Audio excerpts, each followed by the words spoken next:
These are all the real food ingredients that provide your body everything it needs to build size and muscle. Now, let's get it faster.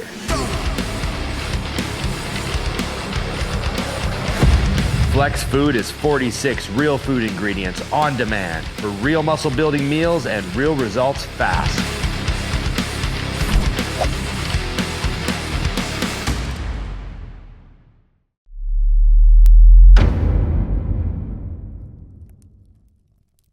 All right, so I want to welcome you both to the new Generation 9 debate show. It's a new project, a new platform where two people with opposing point of views will get to debate issues in sports, science, fitness, bodybuilding, and beyond. So today we have two very special guests. We have Dr. Thomas O'Connor, also known as the Anabolic Doc. Dr. O'Connor is a physician of internal medicine with over 17 years of practice. He coined the term testosteronology and focuses on anabolic recovery medicine. In 2018, he published a book called America on Steroids, Time to Heal. He's also a former powerlifter. You like that intro, Doctor? Thank you very much, Vlad. I approve. All right, awesome. The next special guest is Tony Huge, a pioneer of freedom, a bodybuilder, a business owner, a fitness influencer. Tony holds a law degree and is an avid supporter and advocate for the use of performance-enhancing drugs and freedom of speech. And now both of you have featured in numerous projects together, actually, obviously, documentaries that we produced here. But this is the first time all three of us are together, kind of like in one location, talking about these subjects. Now you both have drastically different points of views on the topic of performance-enhancing drugs. And today we're going to focus on topics relating to this subject. The guidelines are very simple, right? I'll bring up a topic. Each of you will have 2 minutes to make a point, and then 2 additional minutes for rebuttal. I will signal you when you have 15 seconds left to wrap up. Let's make sure we keep it respectful and clean, guys. And if you're ready, we'll start. Okay. All right, great. Ready to go. All right, let's start with Dr. O'Connor. First question, first topic. Should steroids be legalized specifically for recreational and athletic use in the United States? I'm not talking about CRT or prescription. I'm talking about specifically for athletic or recreational uses in the dosages that are required to do so. Dr. O'Connor, what do you say? Well, that's a loaded question, and my opinion initially is that it should not be. But let me back that up by the fact that currently people can get steroids from physicians. And let me explain how that works. So if you want to do super physiologic testosterone up to even 400 milligrams a week, which of testosterone esters, which that's going to be a dose that some professional bodybuilders actually have used, certainly back in the 70s, and they became professional bodybuilders. In addition, these physicians, and these are rejuvenation clinics that are found in all sorts of states, Florida, Nevada, they regularly do this. And they also give decadurabolin on top of super physiologic steroid doses of testosterone esters, widely known. They also will prescribe at the same time Anavar and Winstrol. So those are 4. I see this regularly, unfortunately, and I see the side effects of such steroid. That's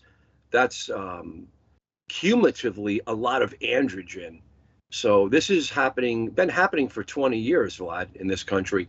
And in addition to, you could also, depending on what you want to spend, you'll get growth hormone and different secretagogues and a whole host of post-cycle therapy that it's never been proven, documented in peer-reviewed journals, articles to really of recovered men or helped men, but it's utilized, and that's very complicated. So steroids are actually legal from that perspective, from physicians that are prescribing them. Okay, good. Thank you, doctor. Tony, same question to you. The question is really, should all steroids be legalized fully? Meaning that you don't even have to go necessarily to a physician to get them. I think there should be some quality control. So, you legalize drugs in general, but there's some registration process for the manufacturing facility and some quality control checks, and that gets rid of most of the problems, I think.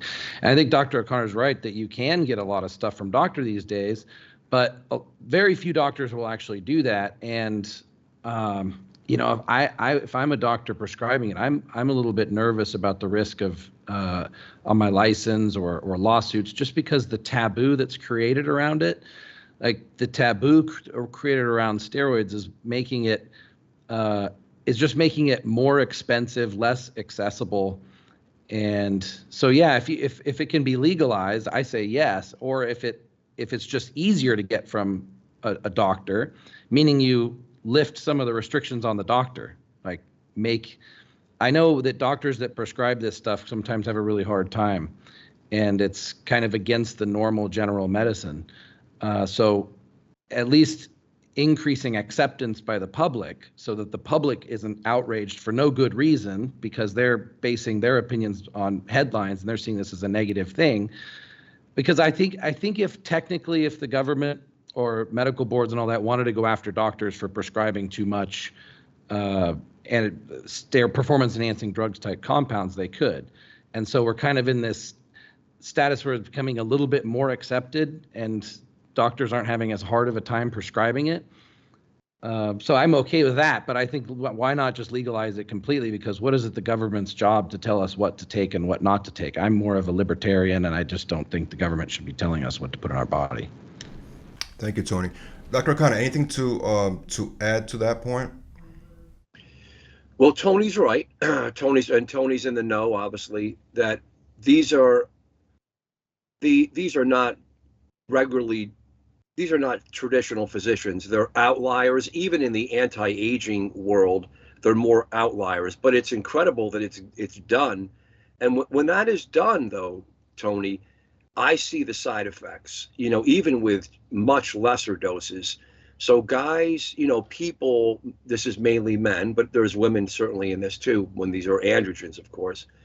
They'll go to these facilities and they'll feel great that they're able to get what they want. 400 milligrams of test, DECA, for the shoulders and whatever they say. That's how they kind of document it. I don't do any of this. I never have. That's my medical license is super, super important to me, that I would never cross the line on that. And I don't have to. I clean up on the unfortunate problems. We're going to talk about what I see from an evidence-based perspective in some of the journal articles that I've published in peer-reviewed medical journals now, Tony. So with that said, the side effects are just horrible, Tony. And, even from that perspective, with the physicians and the outliers, even the anti-aging places that are not outliers, and they're giving just 200 milligrams of test and a little bit of Anavar maybe, or Decadrobolin and secretagogues. And these are all drugs that are just given from physicians. And the side effects are terrible. So I think again, and I'm a libertarian, Tony, like you, so we agree on that. And I'm not for or against the government or the FDA, but I have to abide by and understand the regulations because I'm a licensed physician. Thank you, Doctor. Tony, you have 2 minutes to add to that point. Yeah, it really is a question of whether the government should interfere in our lives, because do we have the right to take things that cause us side effects? We can both agree that steroids have the potential to cause side effects, but so do a lot of other things, and just keeping it relative. I mean, my daughter's got a sugar addiction. I mean, this is like a serious drug addiction. Like when she sees sugar, like that's a physical addiction. Like steroids are not addicting, like sugar's addicting. Even myself, I've tried a few drugs now that are supposed to be pretty addicting. I didn't find them addicting. I find sugar very addicting. So what society or the government thinks is okay or not okay, and then telling us that we have to live our lives according to those standards. I love performance enhancing drugs. For me, the benefit outweighs the risks. And yes, it could shorten my life. And yes, it could. I mean, a lot of the side effects that people are afraid of in the short term, I just don't have those on steroids. But so is there some potential long-term side effect to my cardiovascular system? Maybe, but I'm willing And I'm totally fine with accepting that side effect because I love the benefits of it so much. So I think what we're missing in the talking about steroids and performance enhancing drugs is the benefits. Because yeah, we can agree there's side effects, but what if the benefits far outweigh the side effects? But each person should have access to the information. That's why censorship is a huge problem. You know, people talking bad about steroids doesn't get censored, but you talk good about steroids and it gets censored. Not just from YouTube deleting a video or Instagram, but just culturally, and just like you can't be a sponsored athlete and talk about steroids because it competes with that industry. So just people can't really tell their good experiences about steroids. When I talk to people who use steroids, and it's different, like I'm in the gym and Dr. Thomas O'Connor in the office, but in the gym, people are optimistic. They're like, yes, I wish I'd started steroids earlier. Thank you, Tony. I want to move to the next question, next topic. Some countries in the world made steroids legal or fully decriminalized. This one is for you, Tony. Do you think they're right or wrong for that? Yeah, when I travel around, because I travel a lot, you know, I go buy steroids over the counter somewhere. For me, that's just such a great feeling of freedom. But what's interesting is you'd think that if you legalize steroids, everybody's going to be on steroids. Well, that didn't happen with marijuana. I don't think marijuana usage massively increased as a result of legalizing marijuana. I think it just cleaned up the industry. And I think with steroids, it's the same thing. Like, I don't think people, just because it becomes legal, are going to flock to buy steroids. Now, some people will use steroids instead of using supplements, which I can even make a real stretch by saying the amount of money they'll save on the steroids, they can reinvest in their health instead of wasting so much money on really expensive supplements. When you're in these other countries, like steroids could cost $50, and you want to buy a bunch of supplements going to cost you hundreds and hundreds of dollars because of all these import taxes. So that's why steroids are actually pretty popular outside of America. In the bodybuilding world, but also not that big of the world as I mean, we're talking about a real small niche of people who are like abusing steroids. You know, it's just, I just don't see it as a problem when I travel to any country where it's been legalized. Thank you, Tony. Dr. O'Connor, same question for you. Do you think the countries that fully legalized steroids are wrong or right? Well, first of all, I'm a physician, and Tony's a lawyer, so that's a great question for him, and that's why I'm sure that's why you opened up with him. So I have no opinion on that at all. I mean, I could talk about this though. I could talk about when you're trying to compare sugar addiction and hence disease from sugar called diabetes. We have a massive epidemic, Tony, you know that, and obesity in the Western world, not just America. And the medical physicians and the communities and the public health and also politicians realize that. But Tony, that's not easy. We look at education. So I would agree with you, Tony. Education, openness, progressiveness, and openness and education is just the holy grail. That's just, you don't tell people what to do. So, but we do have communities, and we have to abide by laws, Tony, and the laws you hope are there to protect people, but nothing's perfect. So when you look at let's talk about marijuana. Let's talk about fact of marijuana. 30 years ago, 50 years ago, it was a vilified. I mean, I remember, I'm 57 and I'm humbled that I'm healthy at 57. And I've used some steroids, Tony, as you know. It's been a lot through my life, and I'm humble for that today, especially in the wake of what we've seen in the last 2 weeks with the deaths in the community, Tony, with heart disease. So marijuana has been legalized medically, and now it's in community use, recreational.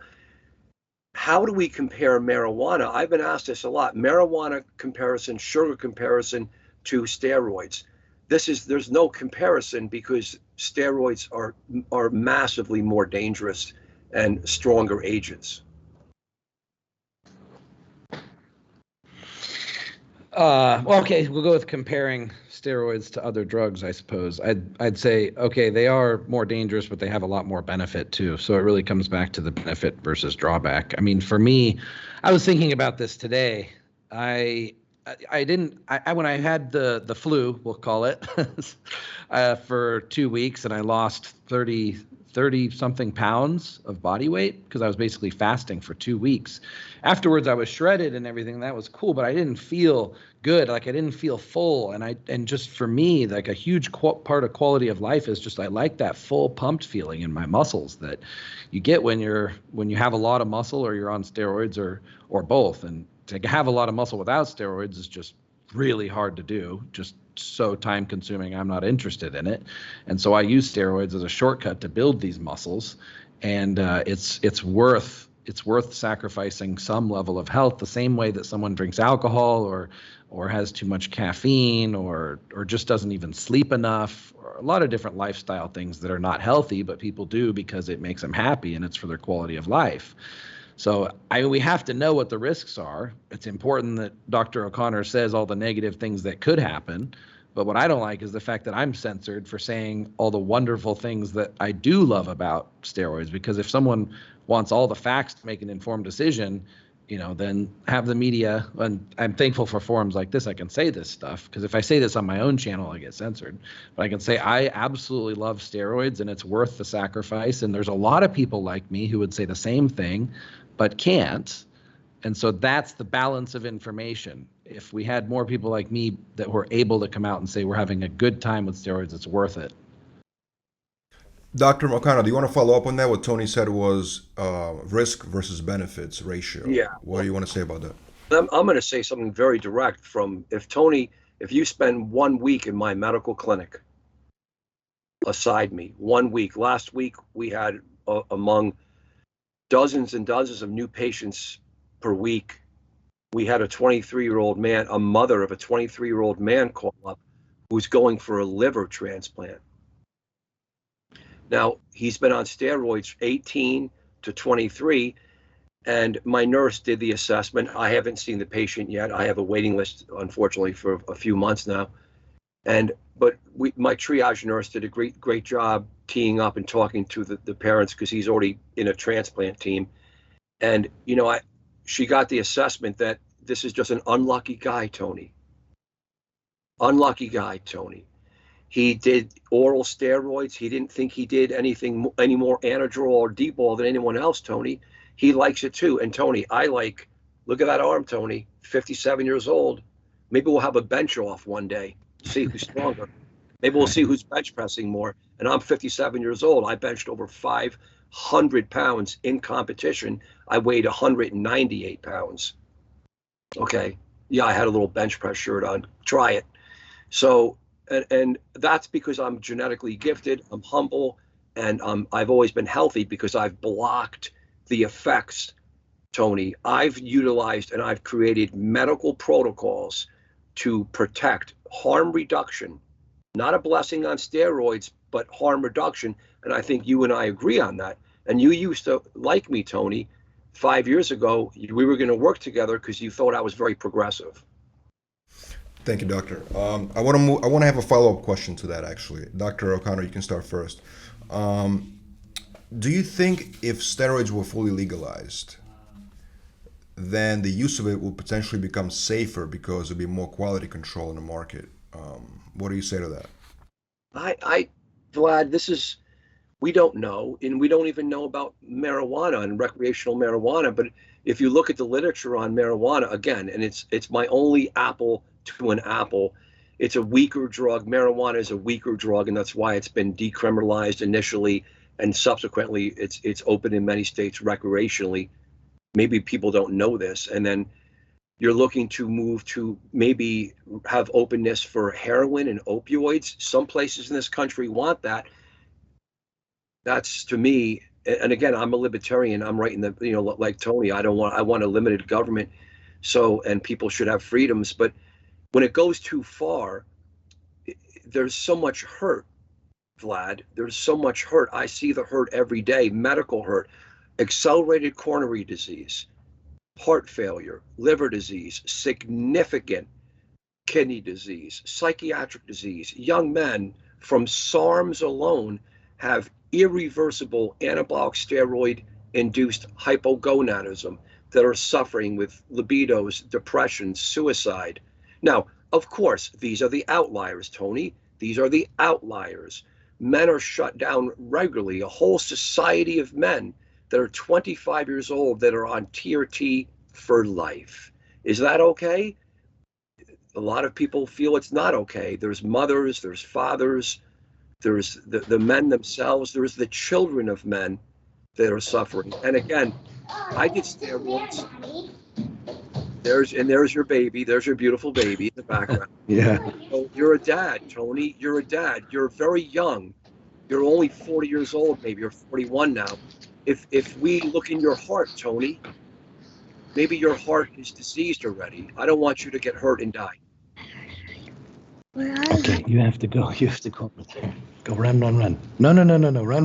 Go. Because you don't have a shirt on, and YouTube gets mad when little girls don't have shirts on anymore. Say over there, seriously. No. Go over there. Yeah, I am a dad. She won't let me forget it. I do have to stay around to take care of this little one. I agree. I do need to stay healthy. I have a responsibility to someone more than myself. But I do all of the testing on myself. I did heart. I got the echocardiogram, and I get the blood. No, Callie. Go play with Lizelle. So I get all this testing done, and I see that I'm pretty healthy. So some people, like me, have the money and the intelligence to monitor our health, and if we see a side effect emerging, then we address it. Not everybody has the money to do that. Not everybody has the intelligence to check themselves. And, we don't know also what could happen 20 years from now because I'm 39. But I've been using since I was 30. That's 9 years. That's pretty long. I've never had any liver problems. Now, I talked to a lot of people in the gym about why, or fans, what happened to with a side effect or something. And I do see liver problems, but actually, I've seen a lot of liver problems for people who didn't even take oral steroids. So I think that there's a problem with gear quality also. And one of the things you prompted, Vlad, is like if it's legalized and the quality was better, would that? I think what you're getting at is there'd be less side effects. That would prevent a lot of the problems. So I see a lot of underground labs. I'm actually watching manufacturing happen sometimes as I travel around. And I can say that some people who are making this stuff are really good. I would trust it as much as I would trust pharmaceutical. And some people are making it, and I think it's making people really sick. So that is the problem. Anytime you have underground drugs and black market is you have, really low quality. And people get hurt from the low quality, not from the drug itself. I mean, I had a friend almost die because he thought he took heroin and it had some fentanyl in it. Okay, he's used to taking heroin. To him, heroin's like, most people drink alcohol. That is a big problem right now. Yeah, but the fentanyl in it, he died, and his other friend had to resuscitate him. But that's just like a really extreme example of what happens when underground stuff is made instead of making it legal and controlled. Okay, I want to move to the next topic. Tony Hughes, you previously stated on the record there is no logic behind the ban of steroids or it being taboo. You've also stated that the only reason why it's illegal is because pharmaceutical companies make more money off the symptoms and disease rather than the cures. Do you stand behind that statement? And Dr. O'Connor, how do you feel about that? You being part of the you being part of the medical world. Tony, do you want to start with that one since you made that statement? Yeah, so the taboo about steroids, that's the reason I say it's taboo is because it's just not balanced information. Like you keep saying, like the most of the information you see is negative, but most of my real world experience and talking to people is highly positive. And then I think so that's the bodybuilding world of experienced users. And then you take the general public. So as to the general public, they're not going to be using steroids to, get jacked in the gym, but they could really benefit from it because I think there's a epidemic of low testosterone and a lot of symptoms of that. And I think the symptoms of low testosterone, if you multiply the amount of symptoms, side effects people are having with low testosterone times the amount of people, are just 1,000 times greater than the side effects that we see from taking steroids. So it's all about responsible use, of course, but I think what we need is more education about the benefits of steroids, and testosterone is steroids.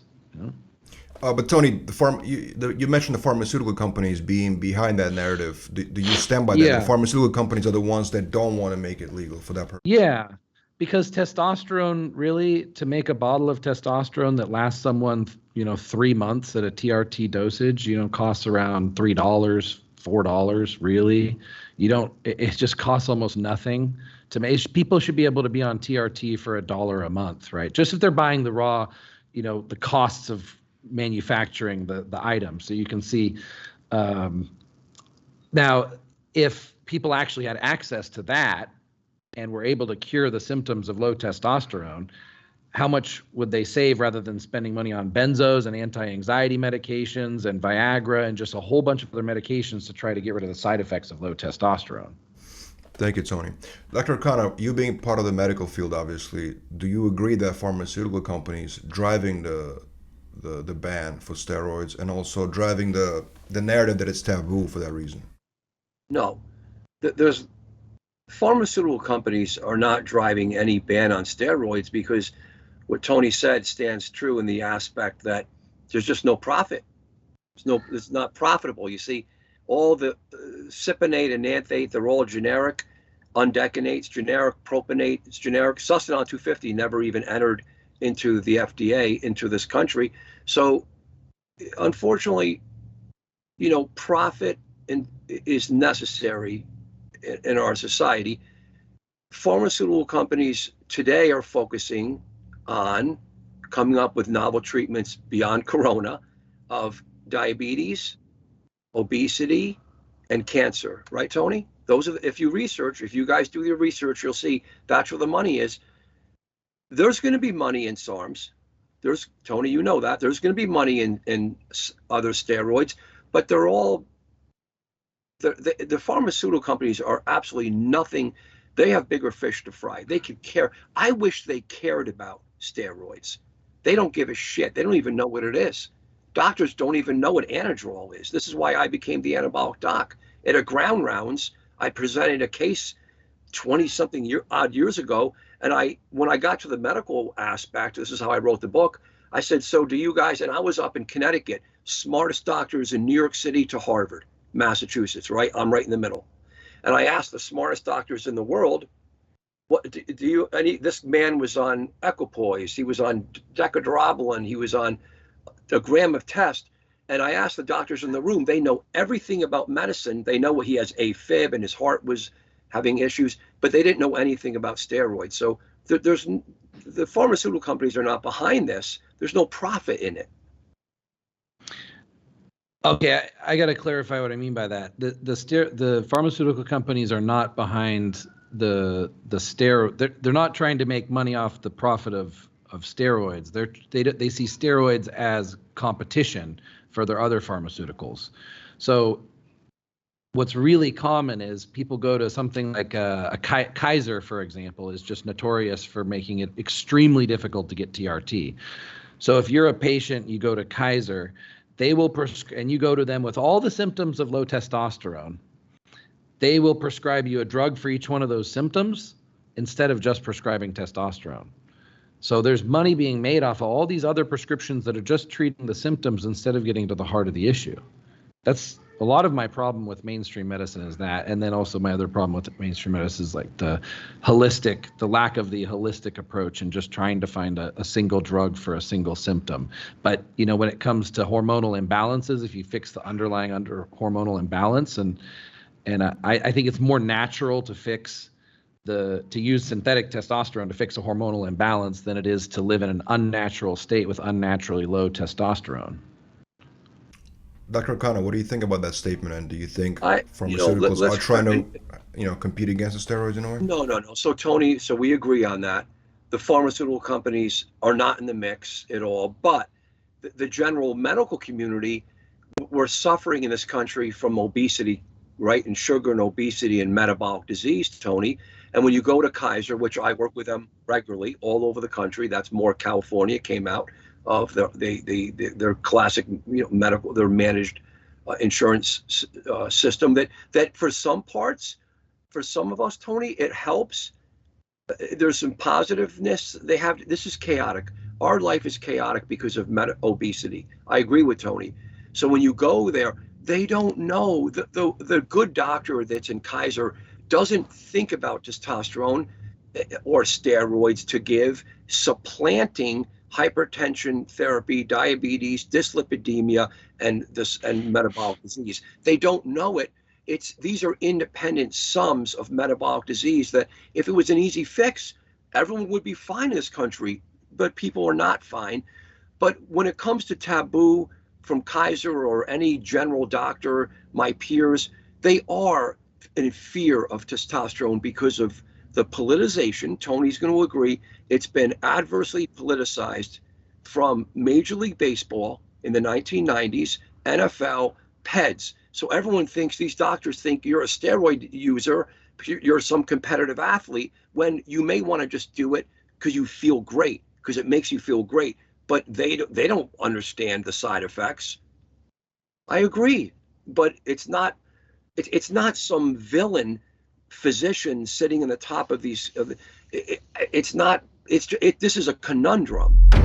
Now we have such a sad epidemic of body dysmorphia and deaths. If there's still a huge amount of benefits, but there's some problems happening, then the benefits still outweigh the risks. Even short-term use of steroids affect the ejection fraction and lead men into heart failure. If you compare a fitness steroid user to the average American, usually the fitness steroid user is going to be far healthier in every way.